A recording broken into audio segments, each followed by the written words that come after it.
Just a quick reminder, the best deal of the year is now here. 50% off your new Daily Wire Plus annual memberships. Go to dailywire.com/subscribe right now to join.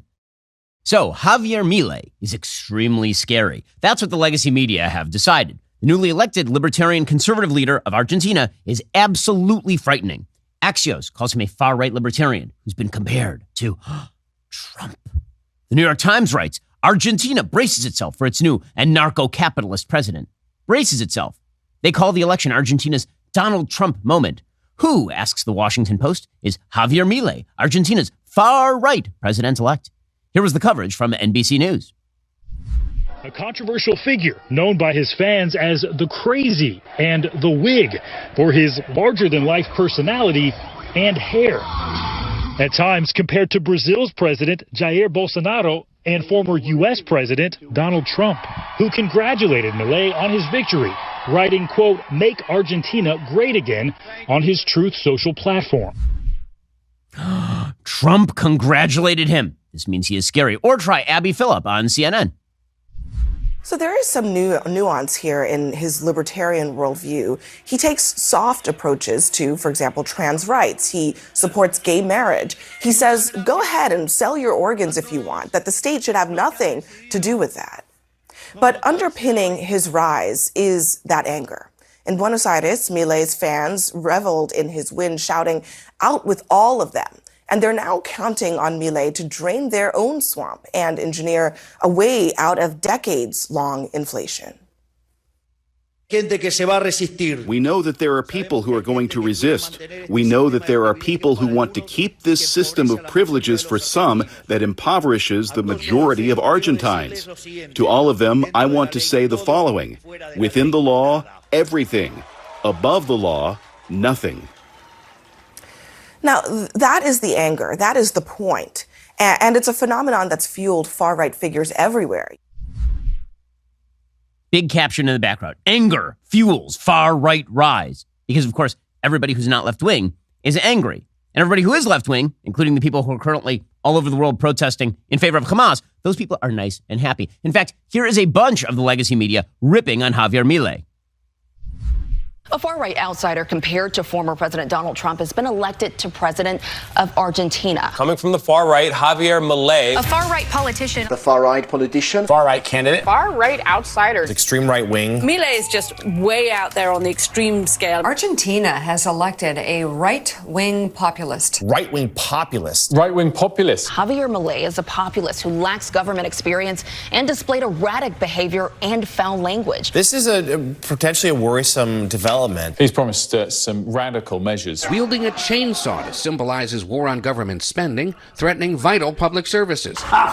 He has absolutely no experience. His screeds resonated widely. His screeds resonated widely with Argentines, particularly young men. Milei's controversial tirades against the political class have drawn comparisons to neighbor Brazil's former president Jair Bolsonaro, as well as former President Donald Trump. He has been deemed the Donald Trump of Argentina. Milei's campaign drew comparisons to Donald Trump's here in the U.S. Milei, who has been compared to former President Donald Trump. You can guess who congratulated him by saying, "Make Argentina great again." Make Argentina great again. Maybe these anti-democracy forces will, in the end, get overwhelmed. But that didn't happen in Argentina, not even close.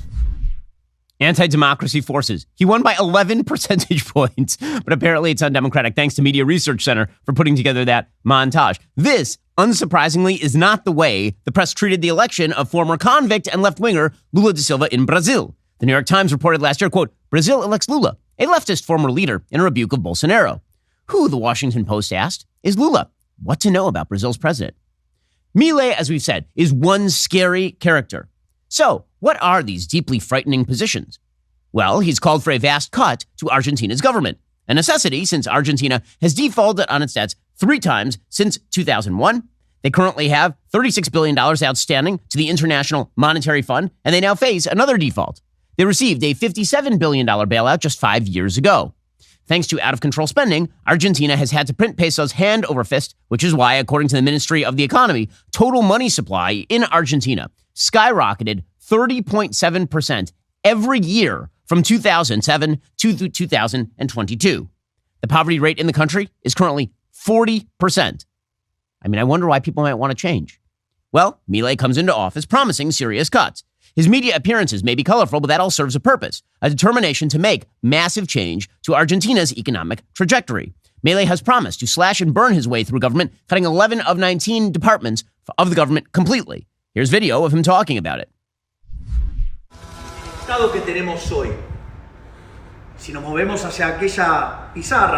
He's standing in front of a big chart of all of the departments of government.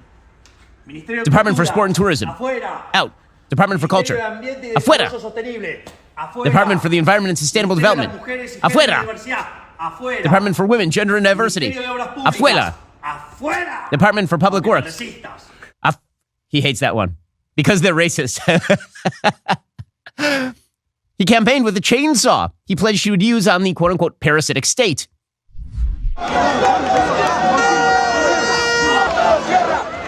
Here he is, campaigning with picking up a chainsaw up and down. It's great.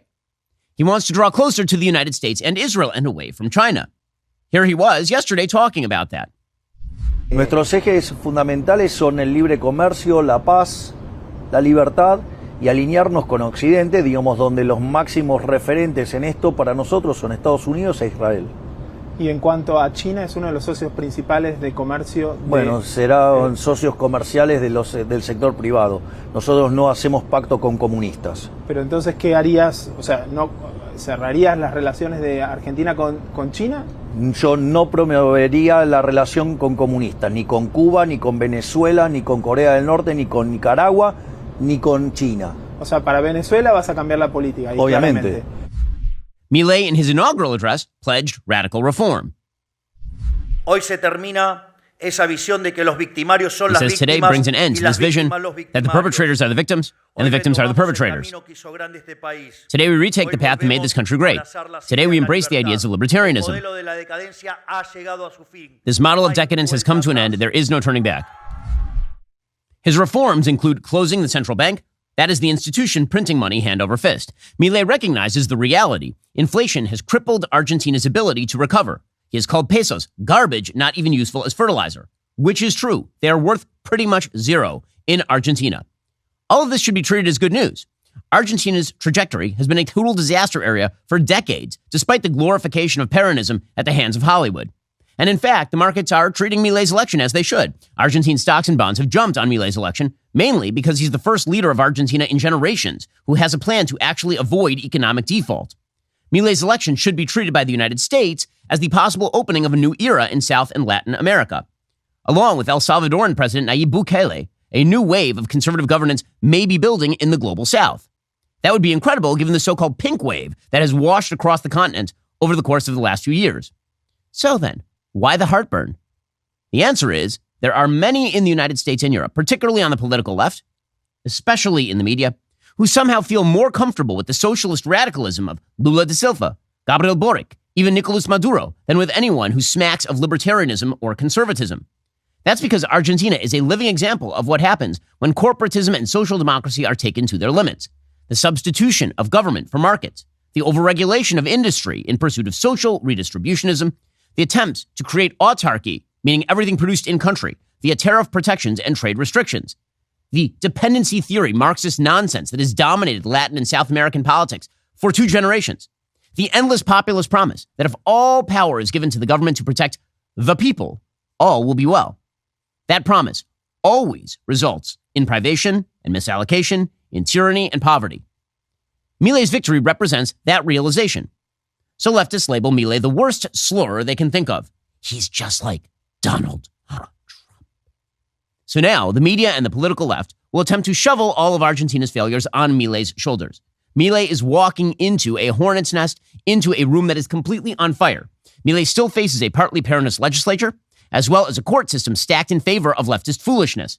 The Supreme Court magistrate Horacio Rosati recently said that any attempt to dollarize, meaning to get rid of the peso and instead substitute the dollar, would be unconstitutional and a violation of national sovereignty. This means that Milei's power may be curbed. He still faces entrenched economic problems, including a dearth of valuable currency to move toward dollarization. there aren't enough pesos to trade for dollars to get the country's currency back on solid footing. He will require an infusion of foreign capital in order to right the ship in Argentina.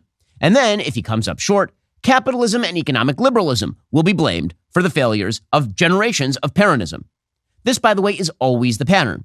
Corporatists ruin economies, and then capitalism gets the blame. This was the story of the 2007-2008 economic crisis, in which the federal government subsidized subprime mortgages at exorbitant rates, and then when everything fell down, they blamed capitalism.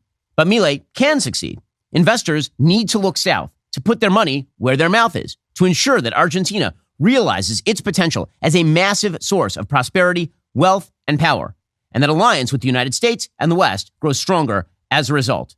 In just 1 second, we'll get to more on the situation in Argentina. First, this is your last chance to take advantage of Birch Gold's Black Friday deal. So as we talk about the economic problems in Argentina and the problems debasing an entire currency, the West soon enough is going to have to debase its currency because of the exorbitant amounts of debt that have been piled atop economies like that of the United States. We are now approaching $40 trillion in national debt, and we're going to go way beyond that.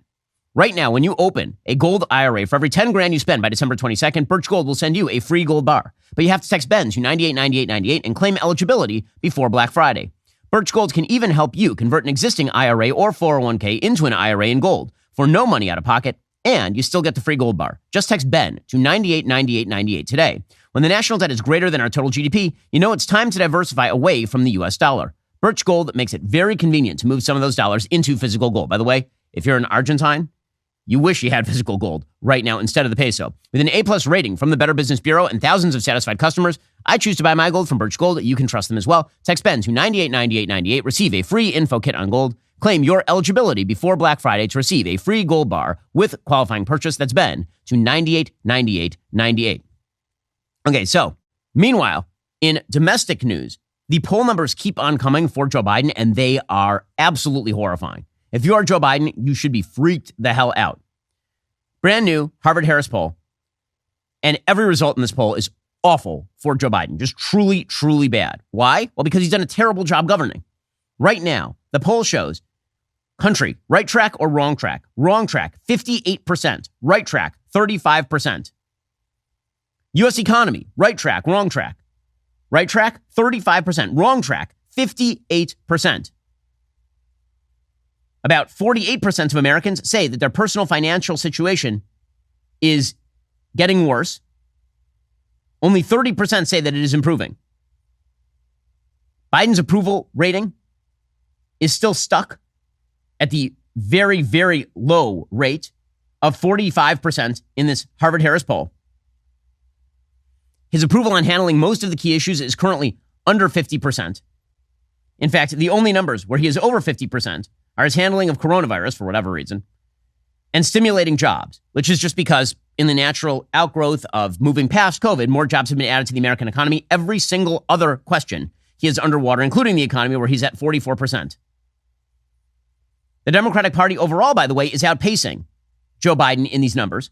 The Democratic Party's approval rating is 52% negative, 48% positive, which is still better than the GOP, which, by the way, just demonstrates the absolute wizardly incompetence of the GOP. It is amazing. Joe Biden is the president, the Democrats run the Senate, and somehow Republicans are still less popular as a party than the Democratic Party, which is kind of amazing. As far as the presidential election, Joe Biden is now, according to this poll, trailing significantly against Donald Trump. And most poll analysts now think that Donald Trump has a small but measurable lead in this current election cycle. If you look at the primaries, Trump has a major advantage on everybody in the primaries. GOP primary first or second choice, according to this Harvard-Harris poll, Donald Trump 74%, Ron DeSantis 37%, Nikki Haley 24%, Vivek 23%, everybody else 10 or below. In a head-to-head against DeSantis or Haley, Trump is above 75%. Against DeSantis, 75-25. Against Nikki Haley, 81-19. Most of the Trump voters in the primaries, they say that they prefer him to all the other candidates, obviously. But not only that, they say they might think about changing, but it's not going to be based on any sort of criminal conviction. Meanwhile, 3 in 5 voters say Joe Biden should not run for a second term. Only 1 in 2 say the same for Trump. So that means 59% say that Joe Biden shouldn't run. Only half say that Donald Trump should not run. About 58% say they'd consider a third-party candidate, but when it comes to a head-to-head, right now, here's the head-to-head. Biden versus GOP, nominees, horse race. If the 2024 election for president were held today and it was between Trump, the Republican, and Biden, the Democrat, who would you vote for? That stat today is Trump plus 7, 48 to 41, 11% undecided. If you include people leaning one way or the other, this is why this is a critical poll. Actually, it's the first poll I've seen that has Donald Trump significantly over 50%. This Harvard-Harris poll has Donald Trump up 6 at 53 to 47, which is a blowout for Donald Trump. If this is a three-way race, and you include Robert F. Kennedy, Trump is still up 8, 41 for Trump, 34 for Biden, 8% for don't know, unsure, 17% for RFK Jr. If you include leaners, Trump is still up 8%. He's still up 8% if you include, for example, Jill Stein or Cornel West. By the way, that the entire case, just poll speaking, and again, this is coming from somebody who in a primary would vote for Ron DeSantis above Donald Trump. But the reality is what these polls are showing is serious durability for Donald Trump against Joe Biden. Why? The answer is because people know Trump. He's a known quantity. People have already factored in all of his flaws, all of his foibles, all of the crazy. All that stuff is already baked into the cake. And so it's very difficult to think, what could Donald Trump do that would truly alienate a large segment of the electorate at this point? Now, again, it may be that all the focus is on Biden right now. This is the going theory in the Democratic Party, and that when you swivel that spotlight back onto Trump in the upcoming year, that his poll numbers are going to crater. That's a theory. You know, maybe it's true. Maybe it's not.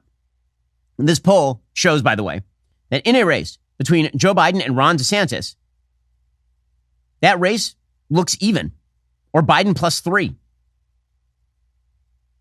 If you look at Trump versus Harris, Trump beats Harris by 12 points. If it were Biden versus Nikki Haley, Biden is up 1 on Nikki Haley. Again, why? Because Nikki Haley's numbers are at like 41%. DeSantis' numbers are like 42%. Biden is still at 42 or 45%, which are the same numbers he would have against Trump, except that everybody knows Trump and would already move over to the guy they already know. So there's something to the known quantity. And these poll numbers are devastating for Joe Biden. They are awful for Joe Biden. Every single element of this poll is terrible for Joe Biden. Now, what is underlying this? There are a few things that are underlying this. One thing that's underlying this, obviously, is the fact that Joe Biden has been really bad on policy. And on every single policy issue, people tend to favor Republicans over Democrats at this point, except for perhaps abortion. And this election is not going to be run on abortion if Trump is the nominee, because nobody perceives Trump as particularly pro-life, because he's not campaigning as somebody who's particularly pro-life. He says, I got rid of Roe. My job here is done. And that's actually not a stupid political attitude to take when it comes to federalization of the abortion issue. It's actually something that was sort of tried by Glenn Youngkin in Virginia. And for all the talk about how it didn't work, it kind of did. Virginia's a very blue state. And pretty much everything that was within a Biden plus 9 went Republican in Virginia because Glenn Youngkin took a 15-week position on abortion. Because that's a very purple state, purple to blue. Well, nationally speaking, Trump is avoiding the abortion issue, which means he sort of takes it off the table. And then it just becomes a referendum up or down on, did you like the country better when Trump was running it, or did you like the country better when Joe Biden is running it? Combine that with the fact that everyone thinks that Joe Biden is too old, and you got a real problem on your hands. So yesterday, the New York Times' Peter Baker, he's saying the White House is doing its best to downplay Joe Biden's age because his birthday has happened over the past couple of days. He's 81 years old, which means that by the time he left the presidency, he would be 86 years old, which is super old. That is like 7 years past the life expectancy of the average American male. And Joe Biden, he's ailing. He doesn't look good. Here's Peter Baker from the New York Times. You're going to see basically almost nothing. I mean, he's not going to do anything in public about it today. He doesn't want to call attention to it. He'll celebrate in private up in Nantucket with his family when he goes up tomorrow for the Thanksgiving holiday. And look, you know, I mean, it is what it is. The White House, I think, is pretty tired of talking about this issue, but it is one of the most salient issues out there, according to all the polls. Not just that Trump people think he's too old, it's that too many Democrats, from the point of view of the White House, think that he's too old. At age 81, it's a hard thing for him to convince otherwise. Now, what you you see from the White House is, look, judge him by his record and his performance. And you see just in the last few weeks alone, a president who is not only managing with this war in the Middle East, maybe not to everybody's liking, but certainly showing great energy in doing so, but also meeting with the leader of China, with leaders from Asia, with leaders from Latin America, with leaders from the leader of Mexico, and so on, and that he's demonstrating through his performance that he can do the job. Okay, well, that is not how the American people feel. We'll get to that in just 1 second. First, EnviroCleanse has just announced a massive Black Friday discount. Let me tell you why this is actually important. They're predicting another bad cold and flu season this year. The best way to fight a cold or flu is to not get it in the first place, which is why we have EnviroCleanse here at the office. With their limited time Black Friday sale, you can get one too for 35% off. Why do we choose EnviroCleanse over all the others? Well, because EnviroCleanse is proven to capture and destroy cold and flu viruses other purifiers miss. EnviroCleanse uses military-grade technology to wipe out bacteria, toxins, and mold that can make you sick. Even the Navy chose EnviroCleanse to protect the air on board our Navy ships. Get EnviroCleanse for your home today.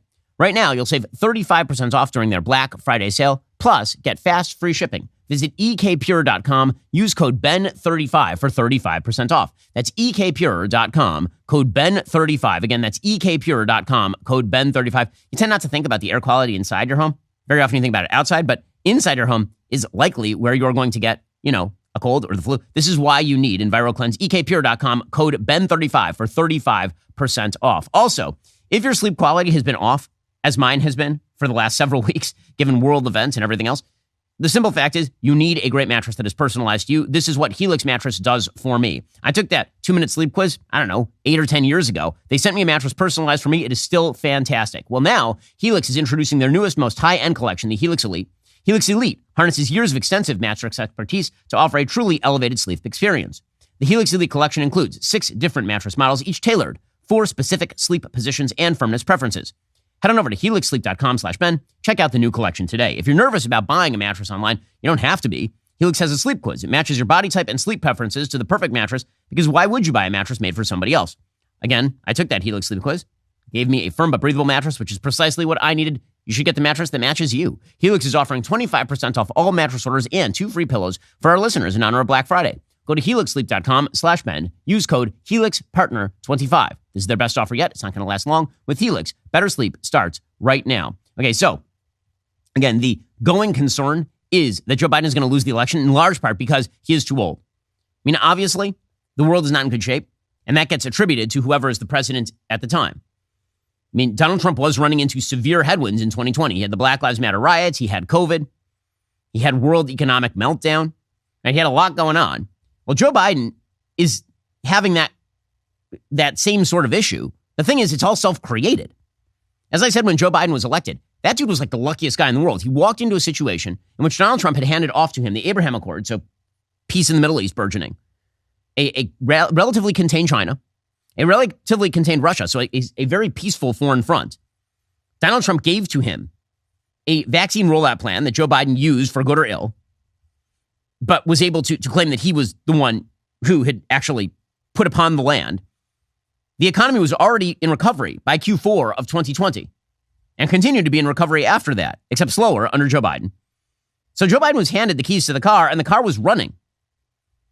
And then he proceeded to just blow it, like completely screw things up. David Axelrod, the former advisor to Barack Obama, he says, quote, "I think he has a 50-50 shot here. No better than that, maybe a little worse. He thinks he can cheat nature here, and it's really risky. They've got a real problem if they're counting on Trump to win it for them. I remember Hillary doing that too." Axelrod recently suggested that Biden should reconsider his re-election bid, prompting ire from the president, who reportedly called the strategist a word that rhymes with thick. His unsolicited advice followed a New York Times Siena College poll that showed Biden trailing Trump among voters in 5 key battleground states. And again, this is the reality. The reality is that right now, Donald Trump has a lead on Joe Biden. Trying to pretend otherwise is really, really silly. And if you take a look at all of the latest polls, they show Trump with a significant advantage in battleground states. For example, latest polls from Michigan, from Epic MRA, show Trump up 5 over Joe Biden. Presidential election poll from Ipsos, this is November 13th to 14th, Trump +2. From YouGov, Trump +1. From NBC News, Trump +2. In fact, it is very difficult to find a national poll in which Trump is not leading Joe Biden at this point. I mean, that's a serious problem, obviously. for President Biden. And a lot of this, again, is exacerbated by the fact that everyone knows he is too old. Now, I think old is a catch-all. I think if people thought he was doing an amazing job, the old thing wouldn't count. If he were old and everything was like great, people would be like, okay, so he's a charming elderly fellow. But because everything is garbage, everybody is looking at Joe Biden going, this guy can't handle the crisis. This guy can't handle any of this. This guy initiated the crisis. Grandpa spilled the beans. They're all over the floor. This was all exacerbated by Joe Biden's performance and the performance of his social media team. So every time Joe Biden goes on stage, as I've said before, it's like watching Nick Wallenda walk across a tightrope over a volcano. Every time he goes up a set of stairs, you're wondering if, God forbid, this is the end of his presidency, because the stairs might defeat him. Every time he gets on teleprompter, you're wondering whether he's going to make it through the sentence. And this has been ongoing since the last election cycle. In 2020, during the debates, the big question was, will Joe Biden physically survive the debates? Then he did, and people were like, wow, he outperformed expectations. He's still breathing. Well, the same thing is going on, except worse, because he has visibly degraded between 2020 and now. So, for example, yesterday, here was Joe Biden just botching his lines over and over and over. This is something he does a lot. We've never come out of a situation, a bad circumstance, without being better off when we come through it. Uh-oh. Just to get here, Liberty and Bell had to beat some tough odds in competition. They had to work hard to show patience and be willing to travel over 1,000 miles. You could say even this harder than getting a ticket to the Renaissance tour or Britney's tour. She's down in, it's kind of warm in Brazil right now. What? Okay, all of that was exacerbated by what I think might be the single worst Instagram post of all time. Joe Biden's media team is not doing him any favors. So it was his birthday, and Joe Biden's Instagram team put up the following post. Okay, this is a picture of Joe Biden for those who cannot see. And the caption says, turns out on your 146th birthday, you run out of space for candles. Now, I know they're trying to be self-effacing, but, okay, there's so many things wrong with this, it's hard to know where to begin. So for those who can't see the picture, it is Joe Biden gripping the table, gripping it as though he's about to suffer from a tremendous coronary and keel over. His grip, I mean, he's like white-knuckling the table. So he's stretching out, he's white-knuckling the table, and he's grinning the rictus grin into the camera. I mean, he looks uncomfortable. He looks kind of like Al Pacino in The Devil's Advocate over here, ready to offer you a deal for your soul. The reason he looks like that is because his team, honest to God, I don't know what they're thinking. I don't know. When I first saw this image, I thought it was AI. I seriously thought it was AI. I thought somebody went into an AI generator and said, Joe Biden, devil, 81st birthday. Okay, why? Because they put a cake in front of him, and they didn't apparently want to put the candles that you get for like your 7-year-old's birthday party where it just says 7 on it. They didn't want an 8 and a 1 because that would underscore that he's 81 years old and really old. So instead, they put 81 candles on the cake. And then they lit the thing on fire. And it looks like a city burning down. That cake looks like the Great Chicago Fire. That cake looks like a nuclear explosion. I mean, it's all coming together in a hellfire bonanza of catastrophic proportions. It's the dog meme gif. It's amazing. And it's front lit. So they didn't even turn on the lights in the room properly. So he's sitting there and the fire is bouncing off his face, lighting up a devilish, I mean, like, what are they thinking? What are they thinking? You're underscoring 1, he's too old to do the job. 2, the world is on fire. Like, it's the easiest joke in the entire world. This is going to be the closing of every single Republican ad from now until the election. Joe Biden set the world on fire. Picture of him with a giant cake, with a giant fire right in front of him, as though he's going to toast marshmallows on the cake. I mean, it's unbelievable. It's unbelievably stupid. What is his social media team doing? They should all be fired, just from a political point of view. That is the biggest self-goal I've seen in modern American politics for the last couple of years, minimum. Really bad stuff. Well, all of this is underscoring a serious problem, obviously, for Joe Biden. Karine Jean-Pierre also has no ability to actually spin Joe Biden positively. So she's just awkwardly out there trying to talk past the graveyard, the literal graveyard at this point. So here was Karine Jean-Pierre talking about the president's stamina and abilities. I would put the president's stamina, president's wisdom, ability to get this done on behalf of the American people against anyone on any day of the week. you would put his stability and stamina above anyone? Literally anyone. Any day of the week. Would you, though? Would you? I mean, I don't think the American people would. This, of course, is a major problem. And there are a lot of Democrats who are kind of falling off the bandwagon. So here's the thing. Joe Biden requires high voter turnout in order to win. Donald Trump did, in fact, generate extremely high voter turnout on both sides. But Democrats also benefited, as we all know, from changing the rules. There were an enormous number of mail-in ballots in 2020. That extraordinary number of mail-in ballots and early voting ballots, that meant that the total number of votes skyrocketed. And that obviously benefit when you get the fringe voter, the low information voter, the voter who doesn't normally vote, to vote in vast numbers. What you end up with is typically more benefit for Democrats. The giant spike in mail-in ballots during 2020, something that was encouraged by the Democrats and discouraged, foolishly, by Donald Trump, that obviously benefited Joe Biden.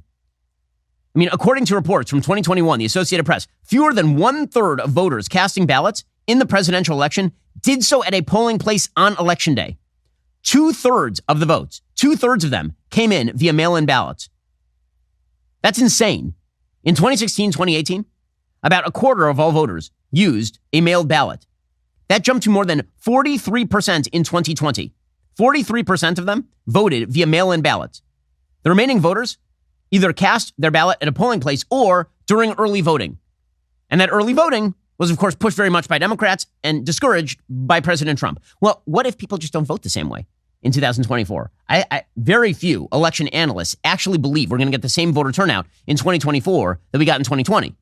And 2020 was rife with all sorts of issues. First of all, the Democrats had white heat about Donald Trump. Second, Black Lives Matter protests. Third, COVID, right? All of that generated extraordinary levels of voter turnout and, again, encouraged people to mail in their ballot because you were doing everything from home. There's a difference, by the way, between a world in which you're literally doing everything from home, working from home, never going to a movie theater, never going out to eat. And then this is just another thing you're doing at home is you fill out a ballot and you send it in because that's literally how you're doing everything. And a world in which you actually are engaged in the regular world. And now you're probably going to take time out and you're going to go vote. Well, that is a system that does not benefit the marginal voter that Joe Biden relies upon. The enthusiasm for Biden is through the floor. Democrats know this, but they are so convinced that Donald Trump is a bad candidate that they're going to count on him to lose the election. That is really what this is.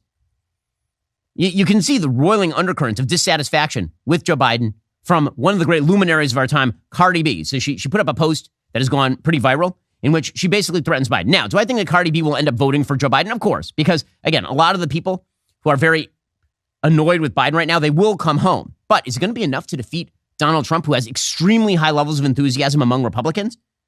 Here is what's going on right now inside the electorate. Republicans are very enthused to vote for Donald Trump. Democrats are not very enthused to vote for Joe Biden.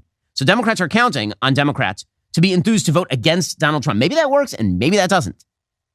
The reality is that Hillary Clinton lost in 2016 because she was not able to replicate the levels of enthusiasm, particularly with minority voters, that they had for Barack Obama. That's why she lost. Joe Biden is in very similar danger. That was covered up for in 2020 because of the pandemic. It was covered up for because of the Donald Trump of it and the Black Lives Matter movement and all the rest of it. In 2024, will that be replicated? I don't know.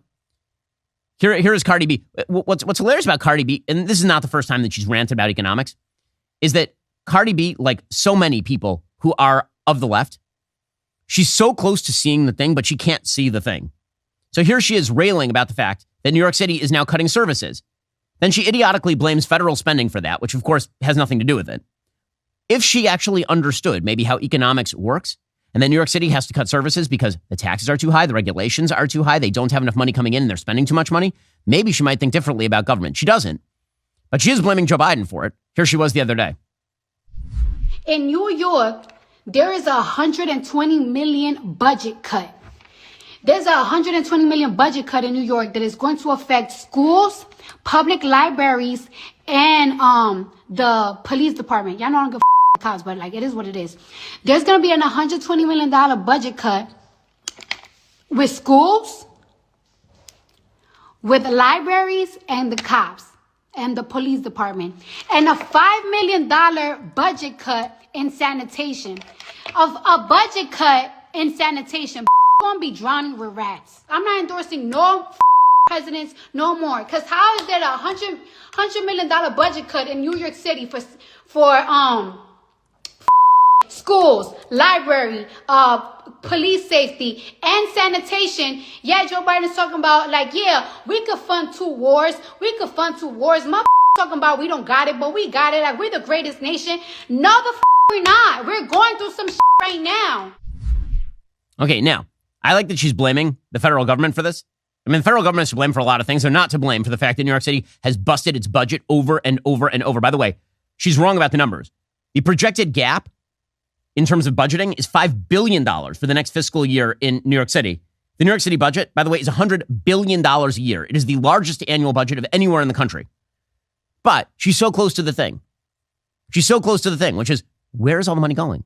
Why are you spending all this money? She's never going to get there. But when people are dissatisfied, they're not going to show up for the party that they blame for the dissatisfaction. Hard to blame Trump for all the bad things that are happening in the country. Now, that's not going to stop the media from doing it anyway. We'll get to that momentarily. First, with over 40,000 five-star reviews, Blinds.com, it's the #1 online retailer of custom window coverings. Why am I talking about Blinds.com?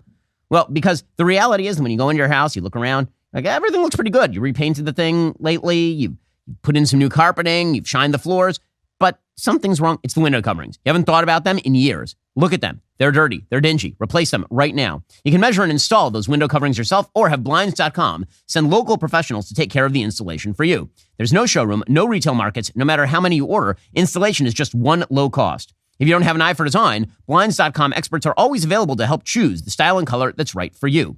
Everything they sell is covered by their perfect fit and 100% satisfaction guarantee. With hundreds of styles and colors to choose from, Blinds.com is sure to have the perfect treatments for your windows. Shop Blinds.com's Black Friday sale that is happening right now. Get up to 50% off site-wide plus doorbusters. It's the biggest event of the year. Save up to 50% right now at Blinds.com. When you check out online, don't forget to tell them you heard about Blinds.com from The Ben Shapiro Show. Rules and restrictions may apply.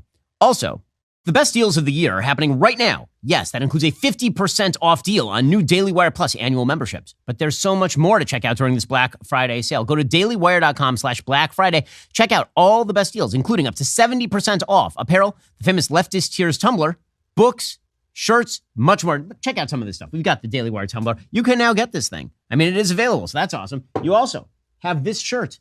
Look, we have shirts like this. Beautiful polo shirts. Check those out. Plus, something magical about this particular shirt. Embedded, embroidered in. That's right. This famous signature. The signature that pays hundreds of people. Yes, that one right there. Plus, you can even get my books, Behold, and much more at the Daily Wire shop. We even have some new items on sale you can't miss. Start filling up your carts before those deals disappear. Shop all of our Black Friday deals now. Visit dailywire.com/Black Friday. Don't miss out on the best deals of the year. So, if you're a Democrat and you're freaking out about Joe Biden probably losing to Trump at this point, if the election were held today, well, there's only one thing you can do, and that is you got to go back into the old grab bag of Trumpy issues. And that means Trump is Hitler. Yep, get ready for that thing all the way from now until the election. The New York Times headline last night, quote, Trump's dire words raise new fears about his authoritarian bent. Ooh, are you scared yet? Are you shivering down your spine? Ooh, that's right. The orange gentleman who is sitting at Mar-a-Lago, tweeting in all caps. That dude, he's Hitler. Reminder, he's Hitler. That's going to be their pitch from now until the election cycle. Donald J. Trump rose to power with political campaigns that largely attacked external targets, including immigration from predominantly Muslim countries and from south of the United States-Mexico border. But now, in his third presidential bid, some of his most vicious and debasing attacks have been leveled at domestic opponents. During a Veterans Day speech, Mr. Trump used language that echoed authoritarian leaders who rose to power in Germany and Italy in the 1930s, degrading his political adversaries as vermin who need to be rooted out, as opposed to Joe Biden, who literally did a speech in front of Independence Hall, lit up blood red, in which he called his ultra-MAGA opponents traitors to the country, flanked by Marines in the background. Yes, authoritarianism, we're deeply worried about it from Donald Trump. The threat from outside forces, Trump said, is far less sinister and dangerous and grave than the threat from within. By the way, that is ideologically true.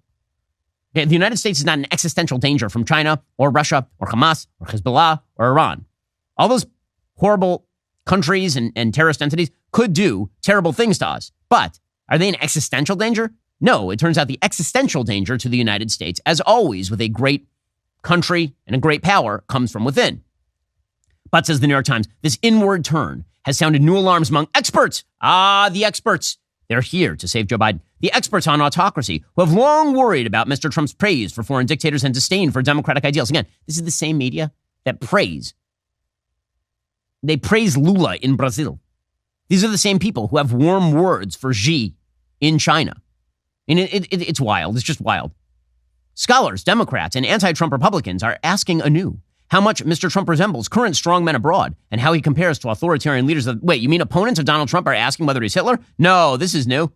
Perhaps most urgently, they're wondering whether his rhetorical turn into more fascist-sounding territory is just his latest public provocation of the left, an evolution in his beliefs, or the dropping of a veil.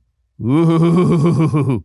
So, what exactly are the things that they are worried he is going to do? Quote, his ambitions include using the Justice Department to take vengeance on his political rivals. This is my confused face. Joe Biden is literally using the Justice Department to target Donald Trump right now. Like right now, Donald Trump is about to face 4 separate trials going into the next year. 3 of them are completely specious. The only one that has any relevance to it, criminally speaking, whatsoever, is the classified documents case. And Joe Biden also mishandled classified documents. And so did Hillary Clinton. And then bleach bit her actual hard drives. So, yeah. Oh, my God. Donald Trump might weaponize the DOJ, just like Barack Obama and Joe Biden. Also, he's plotting a vast expansion of presidential power and installing ideologically aligned lawyers in key positions. No. Wait. You mean the executive branch is going to it's going to be peopled by those who agree with the president of the United States? We can't have that. And as we know, Joe Biden and Barack Obama, they were famous for appointing people with a vast panoply of beliefs across the political spectrum to political positions in their administrations. Like Eric Holder, who literally called himself the president's wingman. Mr. Trump's allies dismissed the concerns as alarmism and cynical political attacks. Stephen Chung, campaign spokesman, responded to criticisms of the vermin remarks by saying it came from reactive liberals whose, quote, sad, miserable existence will be crushed when President Trump returns to the White House, which is what I do. I do love the people who are around Trump because it's just insane doubling down. It is just insane doubling down. Right? Trump says the vermin thing, and then they go to his campaign, and they're like, does that sound like Mussolini? He's like, no, it doesn't sound like Mussolini. Blood alone moves the wheels of history. Like, oh, well, that's comforting. In any case, it's a clown show all the way down. But again, the media's goal here is to ding Trump as often as possible and then to say that he's such a threat that you have to elect the dead old guy in the corner. Some experts on authoritarianism said that while Mr. Trump's recent language has begun to more closely resemble that used by leaders like Hitler or Mussolini, he does not quite mirror fascist leaders of the past. Still, they say he does exhibit traits similar to current strongmen like Viktor Orban of Hungary or Recep Tayyip Erdogan of Turkey. How does he resemble Erdogan? You mean the guy who took complete control of the Islamist military in Turkey and who's been continuously ruling the place for 20 years? That one? Or are you talking about Orban, who is a democratically elected leader? You might not like how he runs the country, but they have elections. And those elections are actually relatively close. In any case, this is the entire shtick. This is why you see Ari Melber of MSNBC. Of course, he's on the late night shows because this is the way that it works, is that if you're an it's all cross-pollinated. You have Ari Melber on MSNBC, but he's not really on MSNBC. He's on Late Night with Seth Meyers on NBC because he's such an important person, talking about how if you vote for Trump, that might be the last vote you ever cast. Okay, this is such absolute sheer nonsense. It's just nonsense. You hear it from the right and you hear it from the left all the time. It's like the next election will be the last election. No, it won't. It's not going to be. I'm telling prediction, take it to the bank. The next election will not be the last election of your lifetime in the United States. I'm not sure about much. I am 100% sure about that. If I'm wrong, I will eat this pen. A dangerous bet. Here is Ari Melber doing this routine. If you have someone, whoever it may be, in this case it's Donald Trump, who literally tried to overthrow democracy instead of leave office peacefully, if that person takes power again, it's not a second term. They're seeking a life term. And so I do think the country has to wake up to that. It's not just a second term, it's a life term. We are talking about someone who, as we've covered in the criminal legal context, is literally going on trial for efforts to overthrow the election. Now, that's a legal process, and he's presumed innocent. He could still walk. But in the political electoral process, if you are going to give your vote to someone who's already tried to steal your vote very bluntly, graphically, and publicly, well, that might be the last vote you get to cast. Something to really think about. I think this clip could only get better if there were an infinite regress of Ari Melber's. He quotes himself on NBC with Seth Meyers, and then he cuts from Ari Melber to more Ari Melber. So I think we have to just continue doing that all the way down the line. Again, this is such nice try. I mean, nice try. You're right. The fascist takeover is imminent. Or maybe it never happened when Trump was the president the first time. Maybe there's that. In just 1 second, we'll get to the latest from the Middle East. First, I've got a holiday gift idea that's sure to make you the hero of the season for the ladies in your life. Now, we all know the holidays can be a bit hectic. The shopping, the cooking, the never-ending list of things to do. Fear not. I've discovered a gift that's not just thoughtful, it's downright transformative. It is the gift of Genucel skincare. From now until Christmas, Genucel's most popular package has a special discount just for my listeners at Genucel.com/Shapiro. Treat yourself and your loved ones to the absolute best skincare in the world. By the way, not just for girls. Guys use Genucel as well because we also get the bags under our eyes. I know, I use it personally for the bags under my eyes. These troubling forehead wrinkles, fine lines, skin redness, yes, even that sagging jawline will disappear before your eyes with Genucel's most popular collection. Genucel promises immediate effects. You'll see results in less than 12 hours guaranteed, or you can get your money back, so it's risk-free. Genucel made Christmas come early this year. They sent a bunch of product down to the entire office. Our favorite thing about Genucel, the products clean, natural. They're simply the best. You deserve to look and feel your best this holiday season. Head on over to Genucel.com/Shapiro. Get this incredible holiday discount. Every order today is instantly upgraded to free express shipping. That's Genucel.com/Shapiro today. Again, Genucel.com/Shapiro. Meanwhile, the government of Israel is seriously considering or will soon approve the possibility of some sort of temporary stop to the fighting in order to free hostages. So apparently in a deal brokered by Qatar, this is literally the only reason that Qatar is still in touch with the West, is to broker these sorts of deals. Apparently, the Israeli government is deciding, the Israeli Security Cabinet, which is comprised of right, left, and center, they are deciding right now as to whether to approve a deal in which 50 hostages would be freed, dozens more possibly to be freed. In return, Hamas would get some 300 Palestinians, among them some women and minors. There would be a stop to the fighting as the releases go ahead. Apparently, according to some reports, Israel would stop using drones to monitor parts or all of Gaza for several hours a day during the ceasefire, which seems totally insane to me. Like, if you're brokering that deal, just allowing the terrorists to run around free for several hours while you allow the hostages to be released, that seems wild to me. So they move around all their weaponry and all their terrorism, and you don't have any sort of window into what they're doing. That's the problem in the first place. Again, the big problem is that the precedent was set by the Israeli government years ago that in return for one soldier, Gilad Shalit, they released 1,000 Palestinian prisoners who are actual terrorists. And now, obviously, with that precedent set, that is why Hamas took the prisoners in the first place. Benny Gantz, who's the war cabinet minister, he said the return of the hostages would help win the war. He said, we are in extremely sensitive days for Israeli society. The return of the hostages is a moral order and also an integral part of the resilience that allows us to win the war. It's important to say that especially these days, Israeli society as a whole, right and left, is praying and wishing for the safe return of the hostages. Apparently, it's going to be largely women and children who are going to be returned at this time. It is unclear when exactly this is going to start. Hamas's chief, Ismail Haniyeh, has claimed that the truce is close and the prisoner exchange is nearly settled. Again, it would be a 5-day ceasefire and entry of 300 aid trucks to the Gaza Strip, which, of course, is only going to prolong the war. From Israel's perspective, the basic idea would be after 5 days, they're going back.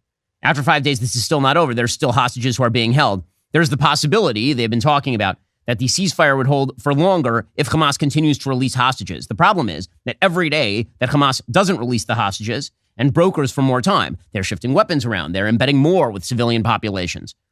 They're, of course, shipping in more humanitarian aid that is then stolen by Hamas, prolonging the war. So Israel's basic bargain here is that they are willing to allow for the prolongation of the conflict in order to get more of the hostages home. Now, there are good people on both sides of that particular argument. Suffice it to say that the war is not over when the hostages are returned.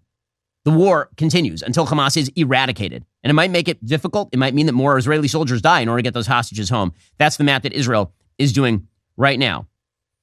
We should remember, again, this thing was initiated not by the mere taking of hostages. It was initiated by the greatest single terror attack on the West since 9/11. That's what's initiated here. And just to remind you, here's a piece of tape that has now been released by the Israeli government.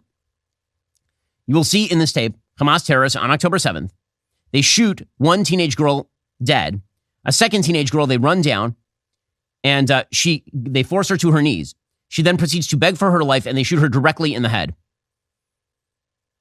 You can see these Hamas terrorists, they run. That is one girl who just got shot in the head by a terrorist. The terrorist then runs down this other girl. She pleads for her life on the side of the road. The Hamas terrorist just stands there. She's pleading. And then you will see he raises his gun and he shoots her directly in the head, killing her. These are the kinds of people that Israel is fighting. Just because Israel gets its hostages back does not mean that this war is even close to over. He just executes her Nazi style. There's literally no difference between what this person did and what a Nazi would do. None. The war is not over when the hostages return. By the way, this war is going to be broader than that because Israel has a lot of enemies who wish to destroy it. Meanwhile, by the way, worth noting that Israel actually has evacuated babies to Egypt. According to the Associated Press, Egypt's state-run media say babies evacuated from Gaza's embattled Shifa hospital have now arrived in Egypt. Remember, Israel is supposed to be the baby-killing country. Well, nope. It turns out only one side in this conflict wants dead babies, and that is Hamas. That at least is being made clear by John Kirby over at the National Security Advisory. He is saying that he was asked yesterday by a crazed reporter whether Israel is committing genocide, and he's like, no. I said this the other day. Again, people can say what they want on the sidewalk, and we respect that. That's what the First Amendment's about. But this word genocide is getting thrown around in a pretty inappropriate way by lots of different folks. What Hamas wants, make no mistake about it, is genocide. They want to wipe Israel off the map. They've said so publicly, more than one occasion. In fact, just recently. And they've said that they're not going to stop. What happened on the 7th of October is going to happen again and again and again. And what happened on the 7th of October? Murder, slaughter of innocent people in their homes or at a music festival. That's genocidal intentions. Well, yes, obviously true. Doesn't matter. The media are doing their best in order to create a moral equivalence. The Washington Post, which is just a Hamas propaganda outlet at this point, it's truly amazing. A piece by Heba Mahfouz and Sarah Dadouche. Another Gaza hospital caught in fighting as storms deepen civilian misery. Heavy Israeli bombardments pounded north and south Gaza on Monday, killing more civilians and once again bringing hospitals into the crossfire as the conflict entered its 45th day with few signs of let-up. Now, again, remember, the large swaths of the legacy media claimed that Al-Shifa Hospital was not actually a terrorist headquarters. It was a terrorist headquarters.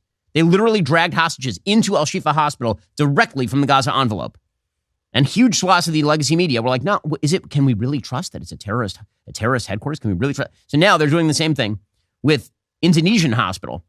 Again, the idea is that Israel is targeting these hospitals. The only reason Israel has remote interest in these hospitals is because these are used routinely, regularly as part of war strategy by Hamas. Why do they do that? Because they know that credulous morons in the media continue to repeat that every hospital is a non-military site, even if the hospital is clearly being used as a military site. I mean, there are just too many people out there who are doing the propaganda work of Hamas, clearly. From the protesters who are out in the streets to the legacy media. That's something that Israeli President Isaac Herzog, who again is a member of the political left, he's a leader in the Labor Party.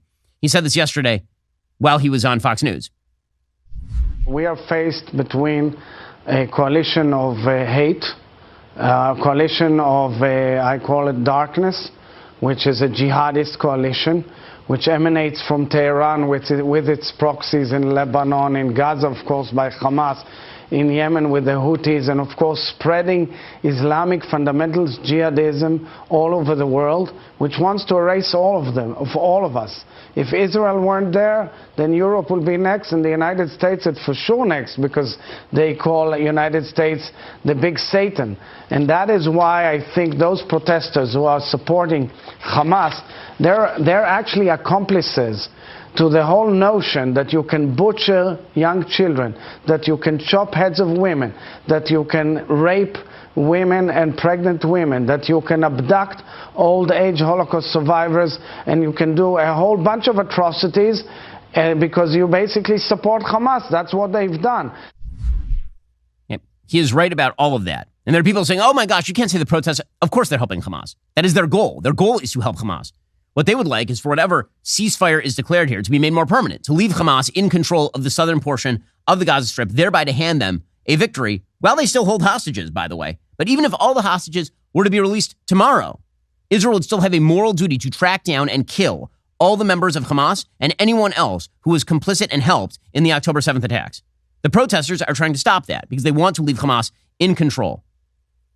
Meanwhile, the soft-headed liberals in the United States, they continue to focus in on the real problem. And the real problem is the anti-Semitism of Elon Musk. That's the thing that really matters. That's the thing. Kara Swisher, who, I mean, she just has a raging something for Elon Musk. Kara Swisher, again, she believes that she should rule all of social media. This is why at one point she actually interviewed Susan Wojcicki, who is the head of YouTube. And she asked seriously whether they could possibly ban my videos from YouTube, because it turns out that Kara Swisher's kid likes my videos and she doesn't like that. In any case, she is now accusing Bill Ackman, who is a major venture capitalist, of hypocrisy because he's defending Elon Musk, who is not anti-Semitic, while quote-unquote doxing college kids. By doxing, she means putting their faces on posters because they actively signed a petition in favor of Hamas. Not the same thing. Here's Kara Swisher. Again, the real anti-Semitism is Elon Musk, according to the soft-headed left in the United States. Bill Ackman, who's like beating up on college students who, let's just say, probably don't have good judgment, has not word one about this. About not Twitter word and one. Elon? About Elon. Not word one. No, we Here don't he wanna- is, like, doxing kids. I'm sorry, these kids are stupid, and there's not that many of them that are that 100%. stupid. Some of them just are calling for a ceasefire, and they can do that in America. Like, we may agree or not agree with them, but this guy was trying to dox them, and then he has not a word for this, which is such an obvious thing. Nobody does. None of them. None of them. Moshe, yeah, the one who's really stood up to anti-Semitism is Kara Swisher. By the way, those kids, they're not doxed. Nobody published their home address. Nobody published their phone numbers. If you sign a letter, you're a public person because you have signed a public letter. That's the way that works. But again, all the focus has to be on Musk, obviously, because we all know the real reason, which is that Swisher just hates Musk and wants him taken down.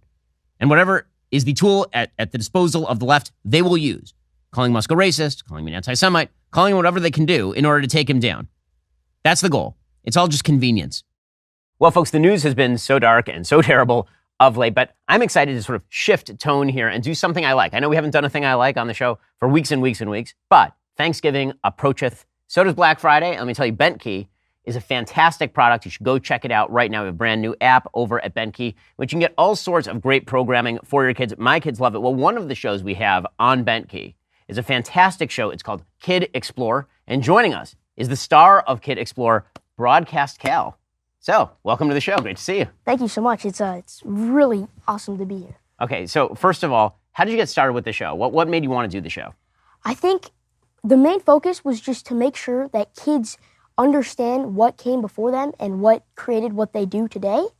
And with making it really engaging and fun and educational, it just makes it so much easier to learn. Because, I mean, I know you're smart, Mr. Shapiro, but a kid would much rather listen to me talk about history than you, just because, you know, I'm a kid. And for sure. And the show is really fun and it's really engaging. And you put on costumes, you dress up as old-fashioned characters and all that sort of stuff. So how does it...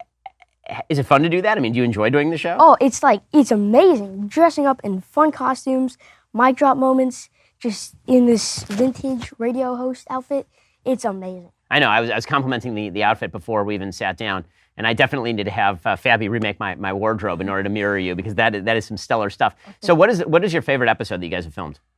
I would have to say the basketball episode, because I love basketball and just learning about the history of it. James Naismith created basketball, used a peach basket, and just all the important things that you need to know about the sport.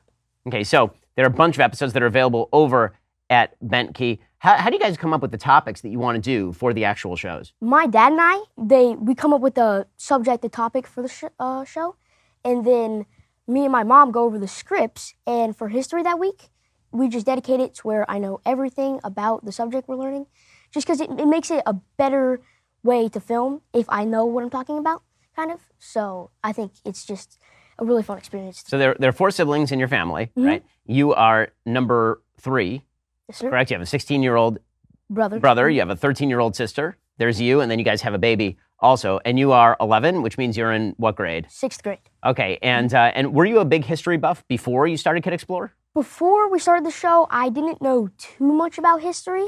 But now it's so fun, like reading the scripts, talking about it, the mic drop moments, just dressing up in costume. It's amazing. Okay, so when you're in your off hours, when you're not doing the radio host thing, and I got to say, I started really young, folks. I was just 17 years old when I had a syndicated column, and you're beating me by half a decade at minimum. So when you're not doing that, what are the fun things that you like to do? Right now, I'm into reptiles. I have a crested gecko and a red-eyed tree frog. So Your parents are very generous. I would not do that for my kids. Yeah, it's really fun to just own them and take care of them. And then I also like coding, game developing. Right now, I'm working on a Kid Explorer game, kind of. It's not really ready, but it's fun to work on. And then I like basketball. That's why I picked the basketball episode, because it's just such a fun sport to play. Is that your best sport? What are you best at? Oh, that's my best sport. My second is probably soccer, but basketball is like my main favorite sport. Well, the show is awesome, and you should totally check it out over at Bent Key right now. Again, that's Broadcast Cal. Your kid's gonna love the show. My kids love the show. Cal is awesome. And again, you're gonna love every element of this. We have Black Friday deals that are available right now, so you should go check out Bent Key right now for those Black Friday deals. And you see every episode of Kid Explorer, each one better than the last. All right, guys, the rest of the show continues right now. You're not gonna wanna miss it. We'll be joined on the line by Arthur Brooks. He has a brand new book out about happiness. If you're not a member, become a member. Use code Shapiro. Check out for 2 months free on all annual plans. Click that link in the description and join us.